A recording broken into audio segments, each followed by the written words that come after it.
The chair was already occupied when Constance entered the dining room. She had not hurried.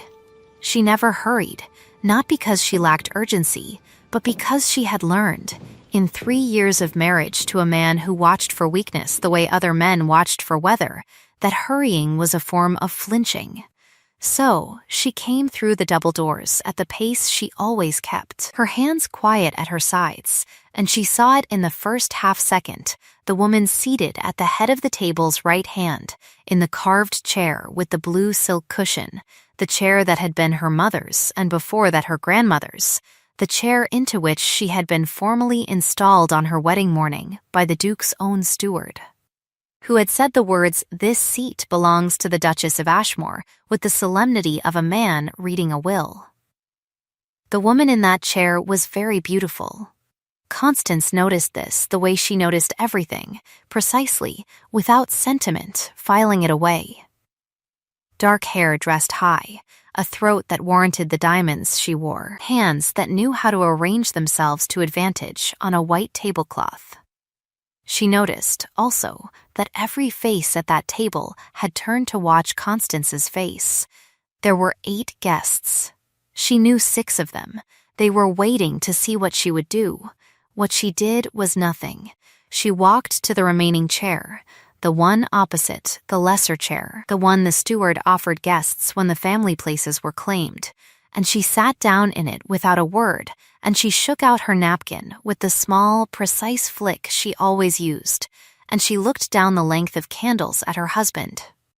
He had not risen. He sat at the table's head with his heavy jaw set and his dark eyes on her face, and he was waiting too, waiting for the tears, for the scene, for the ammunition. She did not give it to him.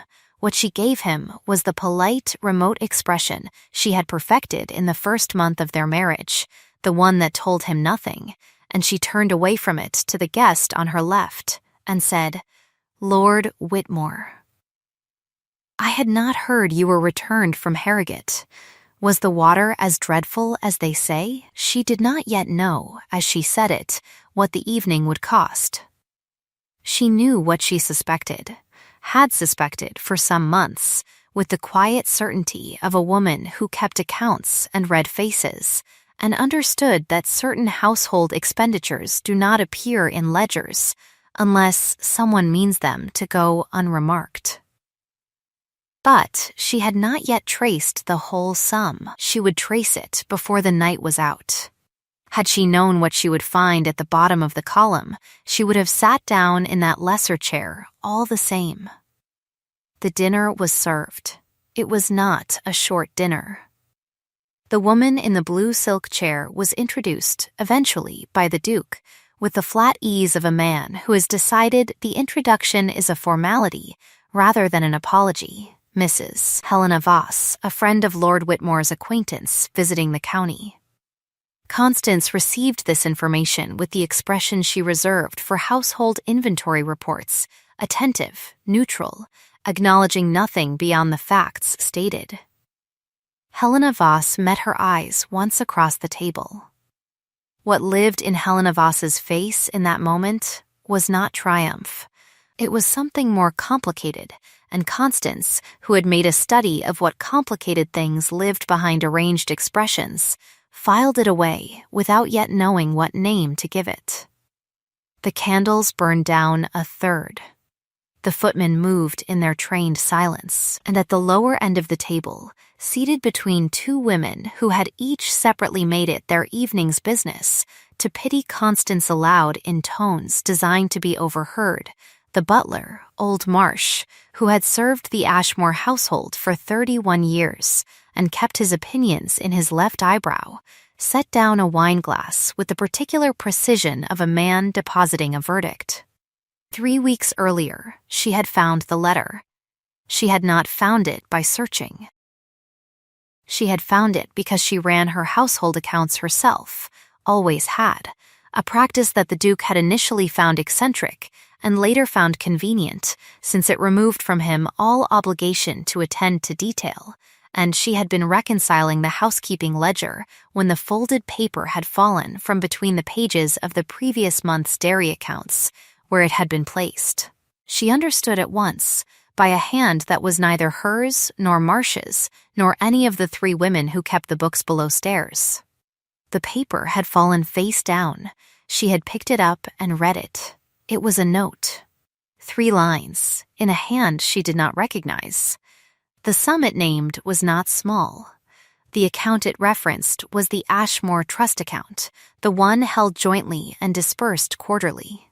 The one she had never had occasion to examine because the Duke managed it exclusively, through his man of business, through a system of paper that she had never been invited to read.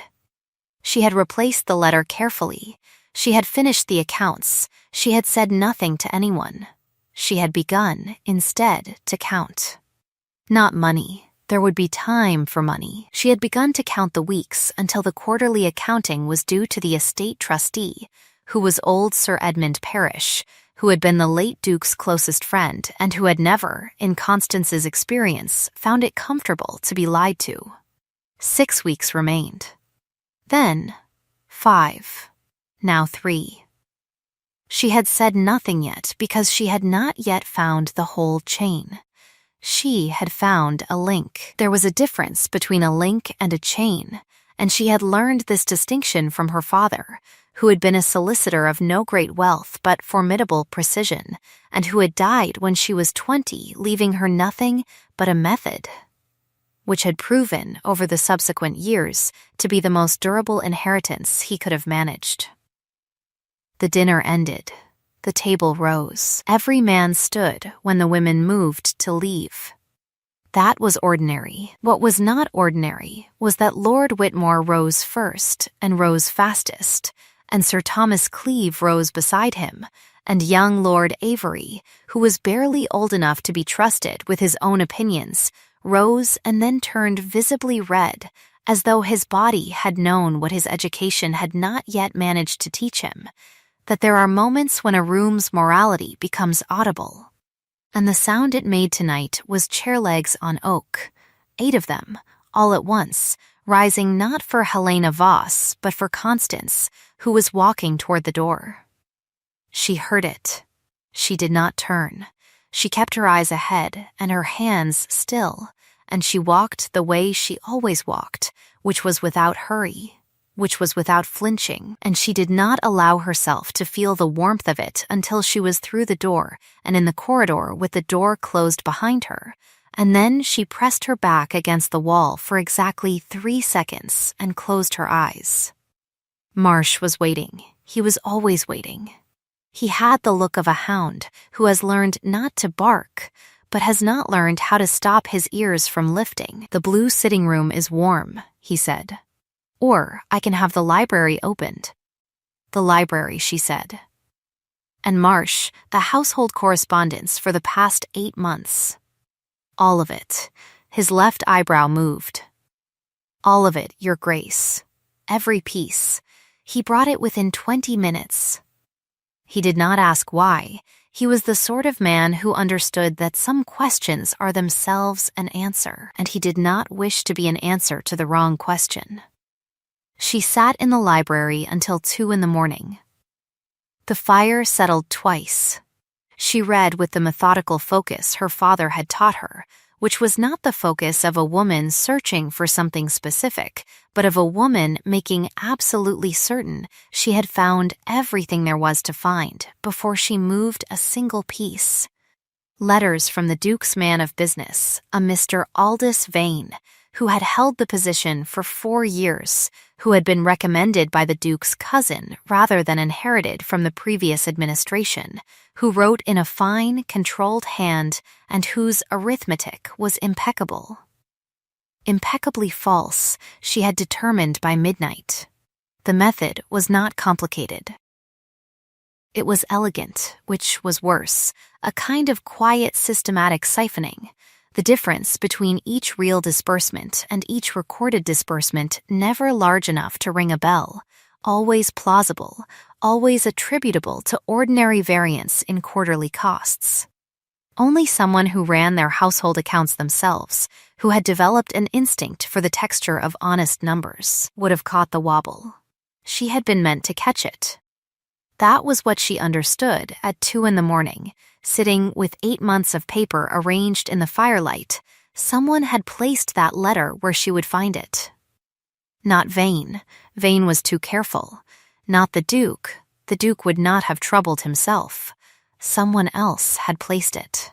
Someone in this house. Someone who wanted her to look, and she had not yet worked out who or why, and until she did, she would remain still. She put the papers away. She went to bed.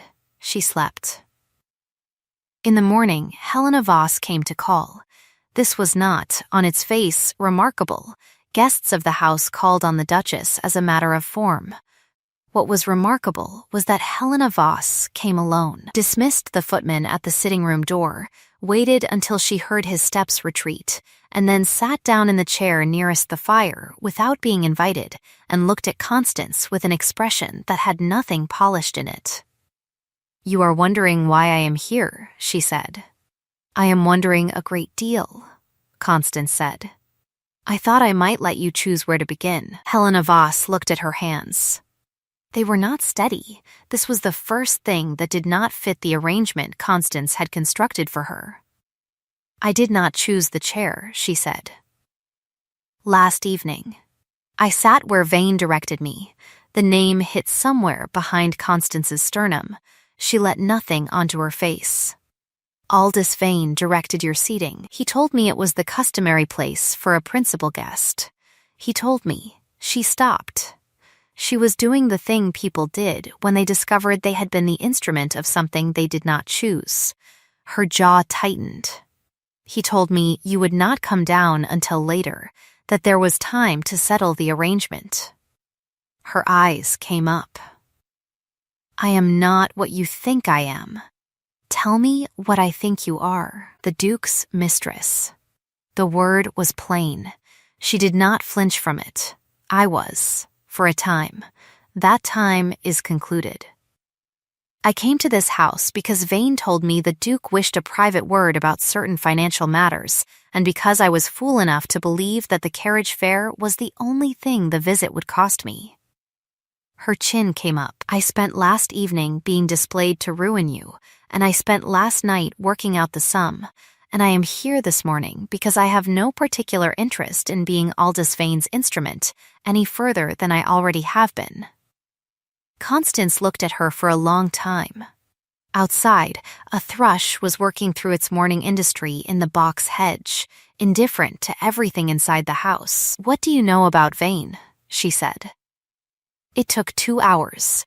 It was the most productive 2 hours Constance had spent in 3 years of marriage. Sir Edmund Parish arrived on a Thursday, 3 weeks before the quarterly accounting was due, because Constance had written to him on the Monday and framed the matter as a question about historical disbursements that she was too inexperienced to resolve herself, a fiction she deployed without apology, having learned that men of Edmund's generation were quicker to come to the aid of incompetence than of competence, and that the distinction mattered less than the arrival. He was 71 years old and walked with a stick and had a face like a well-used boot and a mind like a freshly sharpened blade, and he had never found it comfortable to be lied to. He was precisely the instrument she needed, and he was sitting in the library by 2:30. The Duke was not in the house. This was not an accident. He had been invited, the previous evening, to accompany Lord Whitmore to look at some property Whitmore was considering, an invitation extended by Whitmore at Constance's request, Whitmore having been the sort of man who, when a woman he respected asked a measured favor, did not inquire too closely into the machinery behind the request. Marsh poured the tea. Constance laid out the papers. She did not say, "Vane is a thief." She said, "I have noticed some things I cannot account for, Sir Edmund, and I wonder if you might help me understand whether my arithmetic is wrong." Then she handed him the papers in the order she had arranged them, which was not chronological but architectural, the way you show a man a building, starting with the exterior so he can see the shape, and then opening the door. She watched his face while he read. He had a habit of touching his thumbnail to his lower lip when he encountered something that interested him. He did it 11 times in 40 minutes. On the 12th time, he looked up. "Where did you find this?" His voice was very quiet. The quieter a man's voice got, she had noticed, the more it meant. "The letter came to me by accident," she said.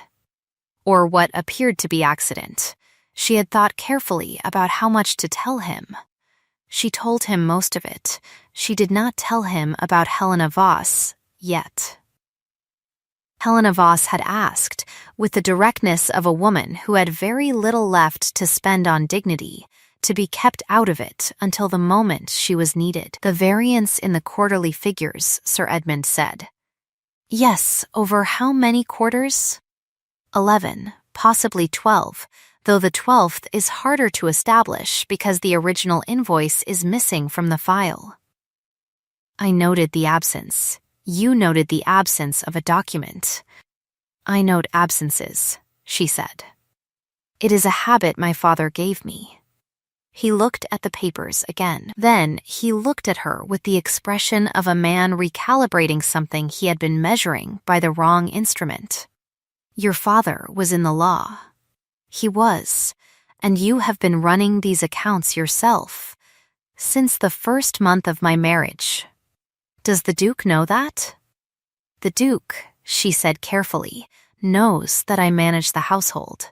I do not believe he has inquired closely into the method." Edmund's thumbnail went to his lip again. "The accounting is due in 3 weeks. Yes, Vane will present his figures. Yes, and if you present yours, then someone in that room will be wrong," she said. "I thought it might be useful to establish, beforehand, which of us has the better arithmetic." There was a pause. The thrush had moved from the box hedge to somewhere closer, and its voice came through the window glass with the cheerful indifference of creatures who have no interest in human bookkeeping. "Lady Constance," Sir Edmund said. He had not called her that in 3 years. He had called her Your Grace, as was proper, with the careful deference of a man who did not wish to remind himself of what he thought of the match at the time it was made. "I wonder if you might show me the Michaelmas disbursements for the last 4 years. I have them here," she said, and set the second folder in front of him. He arrived at the shape of it by the time Marsh brought the second pot. He did not say the word fraud.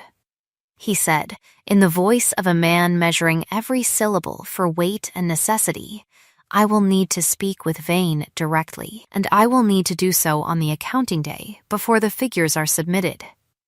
He paused. "I will also need anyone else who has direct knowledge of this matter to be present." "I can arrange that," she said. "And the Duke must be there." "Yes," she said. "He must."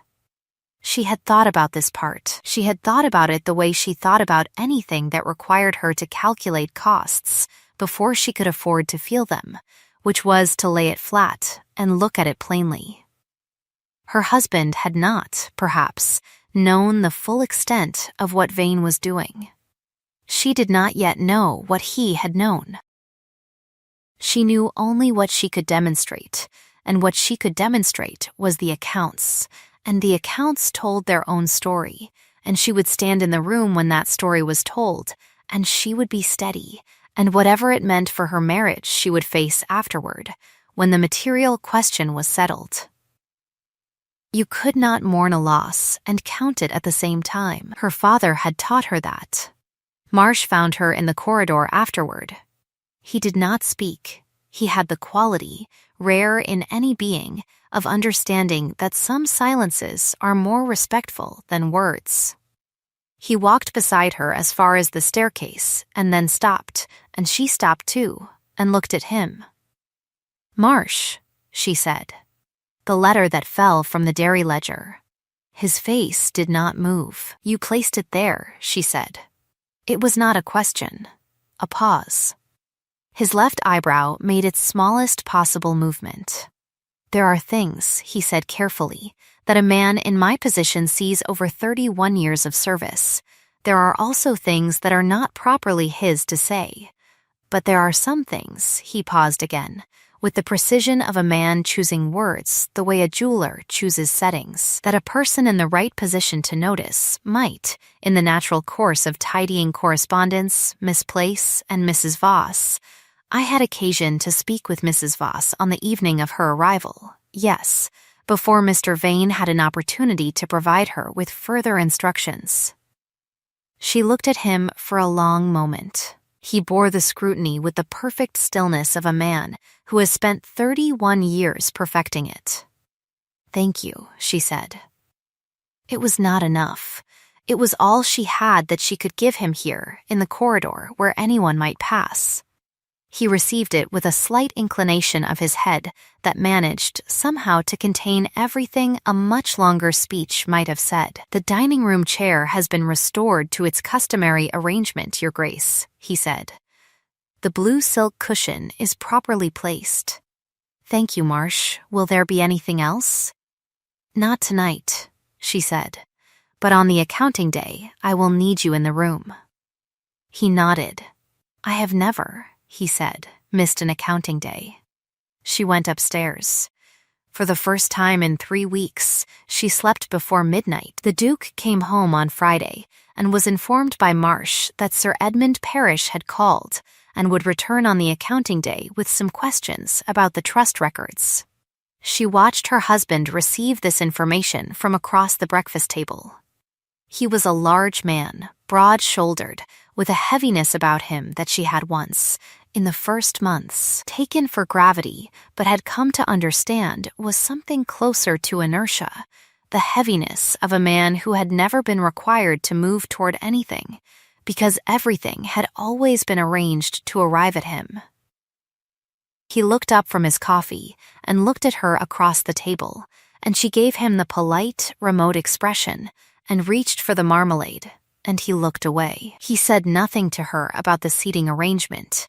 She had not expected that he would.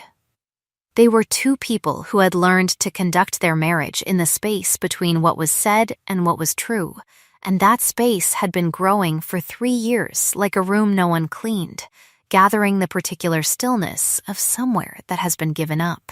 What she had not expected was what happened on the Saturday. She was in the library. She spent a great deal of time in the library, which the Duke had never found reason to use, working through the final quarter's figures when the door opened, and it was not Marsh who came in, but the Duke himself, which was unusual enough that she looked up before she had composed her expression. He stopped in the doorway. He looked at the papers spread across the table. He looked at her face. Something moved in his, something she could not quite read, which was itself unusual. She could read most faces, but his had always been the one that defied her, perhaps because he had fewer feelings than most people, and therefore less to obscure. "Constance," he said. "Just her name." "Elliot," she said. "His given name." She used it rarely enough that it sat between them in the air for a moment with a slight weight. He came into the room. He did not sit. He stood with his hand on the back of a chair, and he looked at the papers, and he said, "What are you doing?" She considered several answers and chose the one that was entirely true. "I am finishing the quarterly figures," she said. Before the accounting day. He was quiet for a moment. She watched his hand on the back of the chair.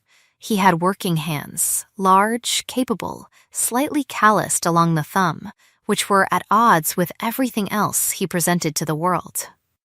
She had noticed this early in their marriage and filed it without knowing yet what cabinet it belonged in. "Edmund Parish has questions about the trust records," he said. "Yes, you wrote to him." "I did." Another pause. Outside, it had begun to rain, a soft, unhurried autumn rain that laid itself across the window glass in the quiet way of something that intends to stay. "Did you find something?" he said. His voice was very level. In the accounts, she looked at him steadily. "I found some things I cannot account for," she said, which was what she had said to Edmund, and was equally and precisely true. I thought it would be better to have Edmund present when we looked at them together. Something moved across his face again. She still could not name it. He nodded once and left the room, and she sat for a moment with her hands flat on the papers and her eyes on the door he had closed behind him, and she thought. He did not know. Or not all of it. She would not know what he had known until the accounting day, and she would not allow herself to decide before then. This was also something her father had taught her, the discipline of suspended verdict, the understanding that a column of figures means nothing until it is complete. The accounting day was a Tuesday. The rain had not stopped. The library was the largest room suited to the occasion, and it had been laid out by Marsh with the quiet authority of a man who understood that the arrangement of chairs is itself an argument. Sir Edmund at the head of the table with his black notebook and his expression of a man about to look at a wound. The Duke at his right, Constance at his left. Aldous Vane in the chair that faced all three of them, which she had specified, because she wanted to be able to watch his face, and because she knew, from long study of the geometry of confrontation, that the person with the most to hide will always glance first at the person they fear most. She had also specified, without explanation, that 2 additional chairs be placed against the wall, one for Marsh, who stood in his position near the door, and one that was presently empty. Vane arrived precisely on time, which was itself a kind of boast. Only people who are confident in their position arrive precisely. He was 43 years old and immaculate in a way that took effort and was designed to look effortless. And he had a voice like warm water that he used to make difficult things sound like matters of simple administration. He greeted the Duke with the ease of familiarity. He greeted Sir Edmund with the measured respect of a man who knows he is being evaluated. He greeted Constance with the particular attention of a man making a calculation. She could see it happening behind his eyes, that quick reckoning, and then he placed his hands on his leather document case, and he waited. "Let us begin," Sir Edmund said, with the Michaelmas disbursements. Vane presented his figures. They were beautiful. They were the best false figures she had ever seen. Internally consistent, footnoted, cross-referenced in 3 places. The kind of numbers that make a man who isn't suspicious feel foolish for even imagining doubt. Constance sat, with her hands folded and her figures in the folder in front of her, and she said nothing. She waited.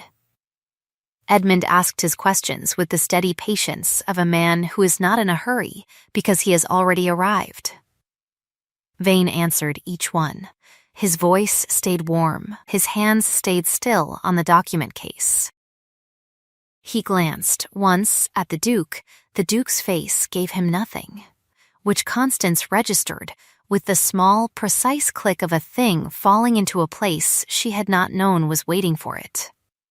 Then Edmund said, "I would like to look at the Michaelmas rents from the Dorley holding for the past 4 years. A pause. Half a second. She saw it, and she knew Edmund saw it. The calculation, the quick interior inventory of risk, the decision to proceed with confidence because confidence was all he had.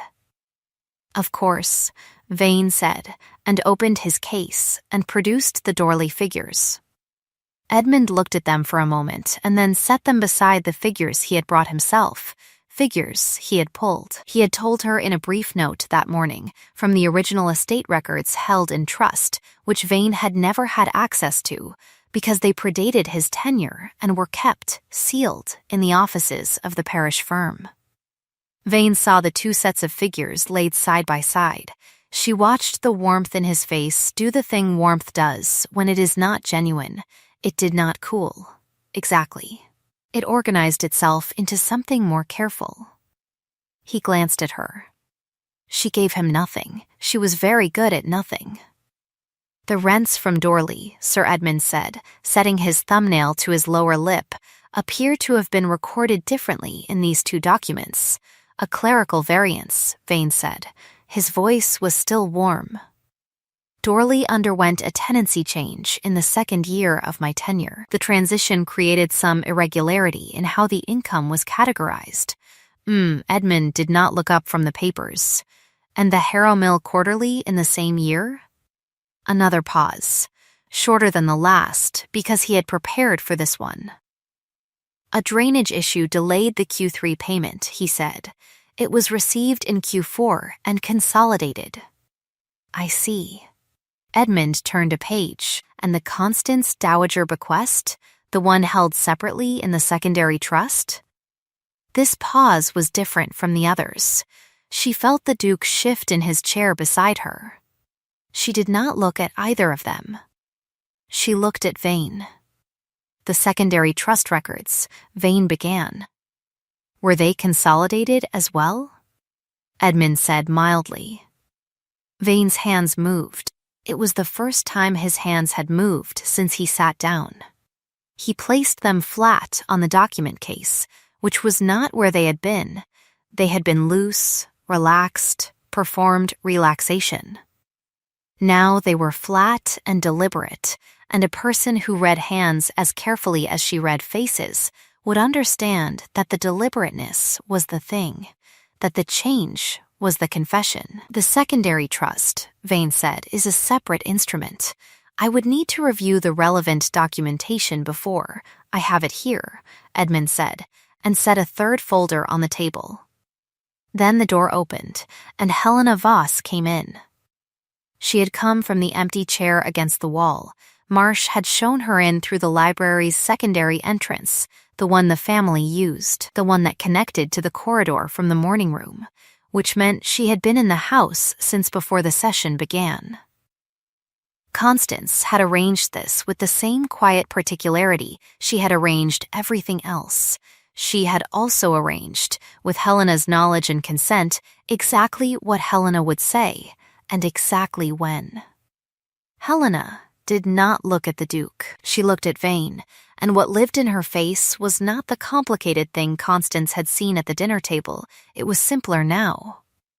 It had been clarified by 3 weeks of sitting with it. Mr. Vane told me, Helena said, addressing Sir Edmund, with the steadiness of a woman who has decided that steadiness is the only thing she has left to offer, that the Duke had requested my visit. He told me that certain financial arrangements would be discussed that would secure my situation in exchange for my presence. She stopped. He also told me that the Duchess would not be at dinner. He was specific about the seating. Her chin came up. He lied about all of it, she said. I was a prop. I think he meant me to be a distraction, or a degradation, or both. She looked at Vane with the expression of someone who has simplified a complicated feeling into its most essential form. I want to say so, clearly, in front of witnesses. Vane's face had gone through several arrangements in the time it took her to speak. She had been watching. The last arrangement it settled into was the one she had been waiting for, not the warmth, not the calculation, but something underneath both. A genuine and undefended alarm, the look of a man who has realized that the instruments he trusted have become the instruments of his undoing. Mr. Vane, Sir Edmund said, in the voice of a man who is not going to shout because shouting would be imprecise. I have here 4 quarterly statements, the original trust records, and the testimony of a witness. I am also in possession, and here he opened the third folder and produced a single sheet of paper and held it toward the light of the window, a motion that was so quiet and so deliberate that everything in the room oriented toward it the way plants orient toward the source of warmth, of a letter. Written in your hand. To an account in Antwerp. The letter had not come from Constance. She had not known about the letter. Edmund had found it in the trust records, filed between 2 quarterly statements with the care of a man who is hiding something in a place he assumes no one will look, because no one has ever looked. It was the link she had not found, because it was the link that connected the visible chain to the whole engine, and seeing it now in Edmund's hands felt like watching the last figure in a column be written in. Vane looked at the letter. He looked at the three faces across the table from him. He looked at Marsh, who stood by the door with his hands behind his back and his face perfectly composed, and his left eyebrow precisely still. Then he looked at the Duke. The Duke had not spoken. He had been sitting at Edmund's right, with his large hands flat on the table, and his face doing the thing it always did when he was thinking, which was very little, which she had once taken for emptiness and now understood was the face of a man who had trained himself to contain rather than express, who had learned this the same way she had learned her own armor. In some early experience she did not know yet, and might never know, and who was sitting here now in a room with a catastrophe of his own man's making and processing it in that same contained, expensive silence. "I don't," Vane began. His voice was no longer warm. It was still controlled, which she gave him credit for, because most men's voices did something louder when they broke. "I can explain the Antwerp account. Please do," Sir Edmund said, and set the letter on the table and folded his hands. What followed was not a confession. It was the near confession, which is the thing that happens when a man who has prepared for every question finds himself in a room where the question he prepared for is not the question being asked. He answered around it. He qualified. He referenced documentation he would need to retrieve. He said the word mischaracterization 3 times. He did not say "I am sorry," and he did not say "I did not do it," because by now the room knew that those were the only 2 things he could say, and he had managed to say neither. Edmund let him finish. Then he said, "Mr. Vane, the letter names the account, the sum, and the date. The date corresponds to the Q2 disbursement that appears in your records as a drainage repair." He paused. "Is there a drainage repair?" A silence. "Mr. Vane, there were," Vane said carefully, "some water management issues on the east. Mr. Tucson," Sir Edmund said, and the name was addressed to the corner of the room, where a man had been sitting so quietly that several people had perhaps forgotten he was there. A small, dry-faced man in a dark coat, who was the parish firm's man of accounts, and who now opened his own folder and read aloud, in a clear and uninflected voice, the surveyor's report from Dorley dated 18 months earlier, in which the east boundary drainage was rated sound, requiring no intervention, not expected to require intervention for several years. Vane's hands were no longer flat. He had interlaced his fingers, which is what hands do when they are trying to hold something together. She looked at him then with the same clear, unhurried attention she had given to everything else in this room, and she saw it the moment the calculation stopped. Not because he had run out of calculations. She suspected he would be calculating until they put him in the ground. It was the way his mind was shaped. But because the calculation had completed, and the sum at the bottom was beyond what any number could redeem. In the lines of his face she saw something she had not expected and had not prepared herself for. A grief that was not performed, some specific loss, sitting inside all the precision of what he had done, that was real. She did not know what he had wanted. Money, certainly, but money is rarely about money. She had learned this from her father. Money is almost always about something it stands for, some comfort or safety or position that a man once lacked and has been trying to secure ever since, with instruments that cannot actually secure it. She did not know his history. She knew only his hands, which were holding on to each other now with the quiet desperation of someone who has nothing left to hold. "Elliot," Sir Edmund said. He used the Duke's given name with the ease of a man who had known him since he was 8 years old, and had earned the license by decades. "What would you like to do?" The Duke did not move for a moment. Then he looked at Constance. It was the first time in the session that he had looked at her directly, without the careful social calibration they had both learned. Just looked at her, the way people look at each other when the ordinary furniture of a relationship has been cleared away by catastrophe, and what is left is two people in a room. She looked back at him. She did not know, yet, what he had known. She did not know if this was the beginning of something or the end of something, or merely the visible surface of a thing that had always been underneath. She knew only that she was here, and composed, and had done what she could do, and that what happened next was his to choose. "Edmund," the Duke said, his voice even, "I would like to give Vane 2 hours to settle his affairs. I would like his resignation in writing before he leaves the house. I would like the Antwerp account transferred to the estate in full before the end of the month. And I would like," he paused, "I would like no scandal. His family is not responsible for this." Vane looked at him. His face had gone somewhere far from the room. "In exchange," the Duke said, "I will not pursue the criminal matter. Edmund, you will confirm the accounts are square when the transfer is complete. Vane, you will not return to this county." A long silence. "You are being more generous than I deserve," Vane said.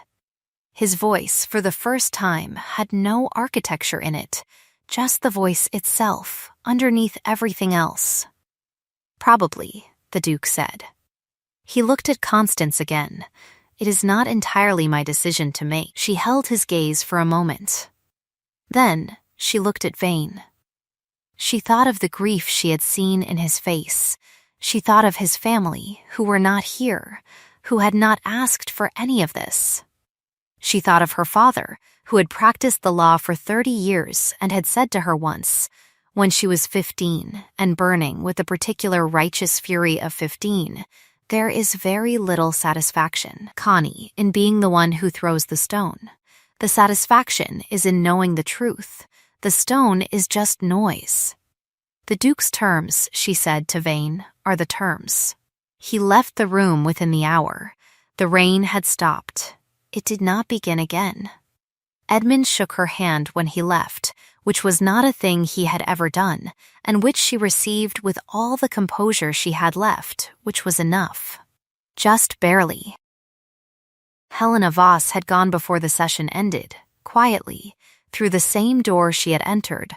Marsh had seen her out, and Constance knew, without having to be told, that Marsh had also pressed an envelope into her hand, an envelope whose contents Constance had specified in the letter she had written the previous Thursday, because there are some accounts that must be settled in private. The modest sum inside was not charity, it was remuneration, for service rendered under difficult circumstances, and she had framed it as such in the accompanying note, because Helena Voss had enough dignity left that it mattered what words went with the money.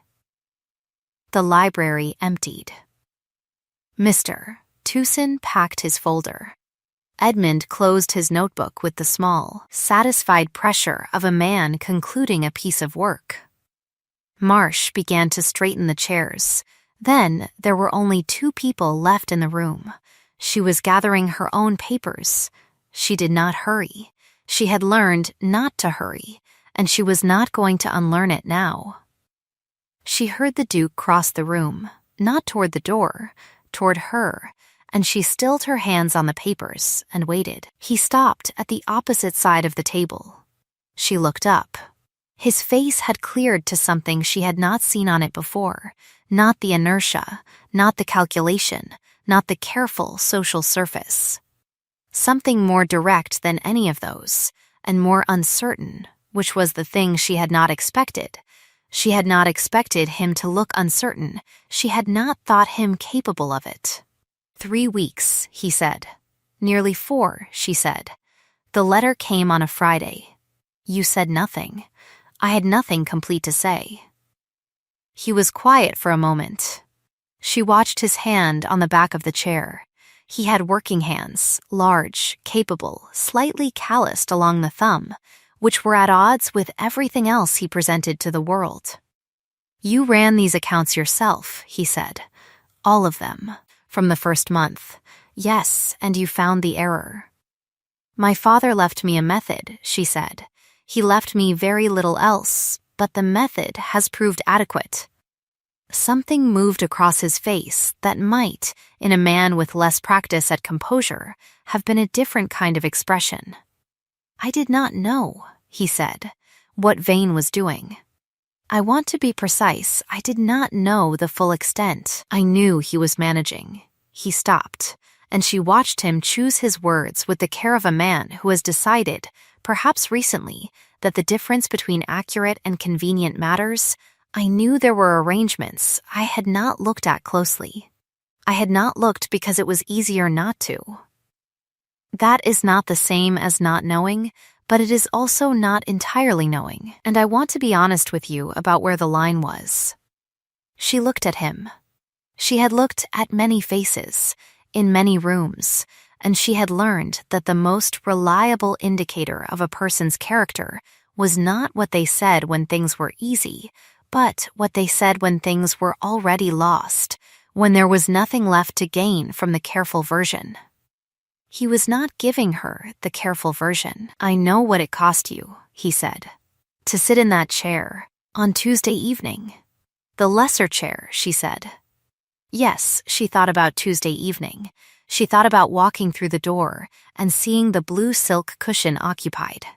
She thought about the 3 seconds in the corridor with her eyes closed.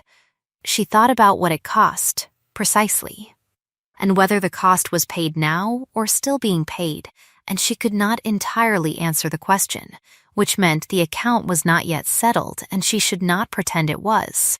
"It costs something," she said. "I have not yet finished counting."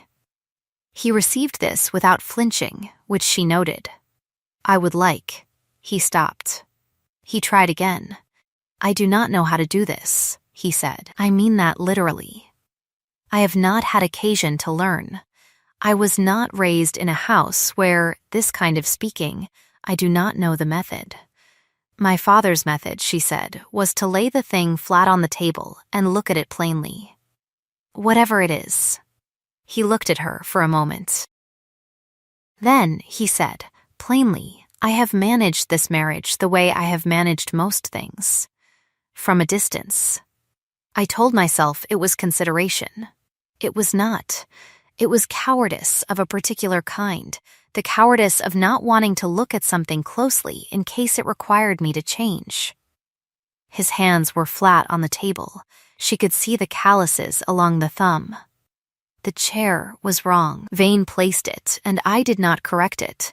That is also something I knew and did not look at closely, and I am telling you now because you deserve the precise account." She was quiet for a long time. Outside, a bird began its business in the hedge, not the thrush. This one, something smaller, with a more tentative voice. The fire had burned to a low, steady patience. "Elliot," she said. His name? Again. It sat in the air between them as it had that morning, with its small weight. "Why do you have a laborer's hands?" He looked down at them on the table. Then he looked up at her with an expression so unguarded that she felt she had seen something she was not meant to see, which was exactly what it was. "My father's estate had a tenant farm," he said. "When I was 12, there was a bad season. The men needed help. My father," he paused, "my father felt it was beneath us. I disagreed. Privately, I went out before dawn and came back after dark, for 3 weeks. Something like a ghost of something crossed his face. The foreman never told. He left me a knife when he died. I still have it." She looked at him, and she thought of 3 years of managing at a distance. She thought of a 12-year-old rising before dawn. She thought of the chair with the blue silk cushion and what it would have cost her if she were different, if she had been someone who could afford to be broken by it. She thought of the letter falling from the dairy ledger and Marcia's left eyebrow, and Helena Voss saying I was a prop, and all the links of the chain she had laid flat on the table until the whole sum was clear. She did not yet know if they could build something. She knew only what had been accounted for, and what had not. I am not going to tell you what I want from this marriage, she said carefully, because I do not yet know, and because you have not asked me. She paused. But I am going to be in the library tomorrow morning, going over the final quarter. If you would like to know how the method works, you are welcome to come. He looked at her. Something in his face did the thing she had tracked in the library that morning, the clearing, the inertia going, something smaller and more genuine underneath. I will be there, he said. At 8, she said. I start at 8. I will be there at 8. She gathered her papers and walked to the door. Then she stopped. She turned back. He was still standing at the table, his hands on the surface, his face doing the new thing it was doing. The chair, she said, on Tuesday evening, when you did not rise. He held her gaze. If I had wept, she said, or made a scene or left the table, would you have been relieved? A pause. Then, yes, he said. It cost him something to say it. She could see the cost. I am not proud of that. No, she said, but I am glad you said it plainly. She went to bed that night and did not press her back against the wall. She slept from 10 until 6, which was the longest she had slept in 4 years. He was in the library at 10 past 7. She did not say anything about the time. She showed him the method. He asked 3 questions. One of them was the right question, the question that went straight to the thing that had taken her 2 hours to understand. And she looked at him asking it with that direct, unguarded attention, and she thought, there it is, the mind underneath the management. It had been there the whole time, she supposed, the way a thing can be behind a door for years before anyone troubles to open it. They worked until noon.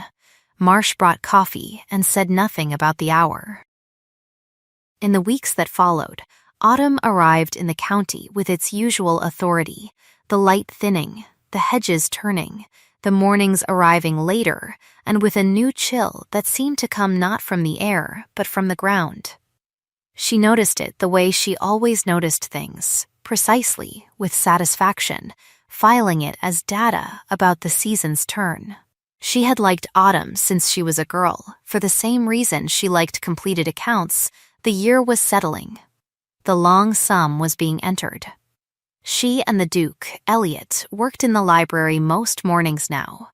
He had a way of going still when he was reading figures that she recognized as the same quality she had mistaken for inertia, understanding now that stillness and inertia are not the same thing at all, that some people go still because they are not moving, and some people go still because they are thinking very hard in a very small space.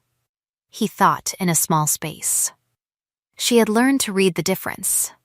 The Antwerp account was transferred in full before the end of the month. Edmund confirmed the accounts square in a brief, formal letter with a single line at the bottom that read, "Your father would have been impressed by the method," written with the hand of a man who does not say such things often and has therefore not made them cheap.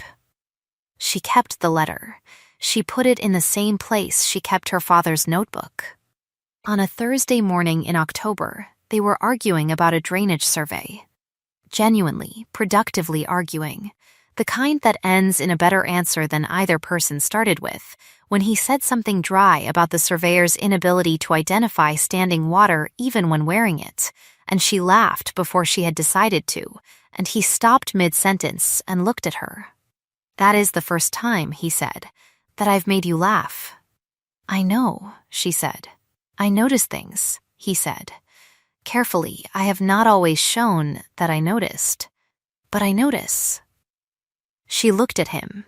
The fire was doing its low, patient work in the grate. Outside, a late thrush was adding to its notes something that sounded like the beginnings of a farewell to the season. She thought of the phrase she had spoken to him the first morning in the library, when he asked about the method. "My father left me very little else." She thought of what he had said about the foreman and the knife and rising before dawn.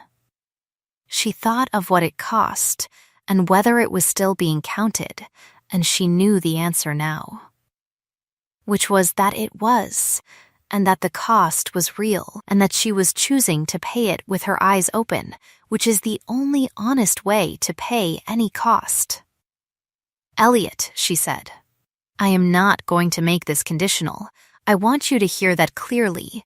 I am not marrying you in exchange for the accounting, or the chair, or the apology. Those are already settled. They are not the currency." She held his gaze steadily. "What I am saying now is something different. I am saying I would like to stay. Because I choose it. Not because it is the arrangement, or the obligation, or the sensible thing, although it is all of those. Because I choose it." He was quiet for a moment. The fire shifted. He said, "In 3 years, no one has ever said that to me." "Said what?" "That they chose it. Any of it. Because they wished to." He looked at his hands on the desk, then back at her. "My father married for alliance. My mother married because she was told to. I married because—" He paused, and she waited, and he said, with the plainness she had asked of him, "Because you were described to me as sensible and unlikely to cause difficulty." "Which is a shameful reason," stated plainly. "It is," she agreed, "but you are stating it plainly." "I am trying to learn the method," he said. "It does not come naturally." She thought of the foreman and the knife. "Most worthwhile things don't," she said. They were married again.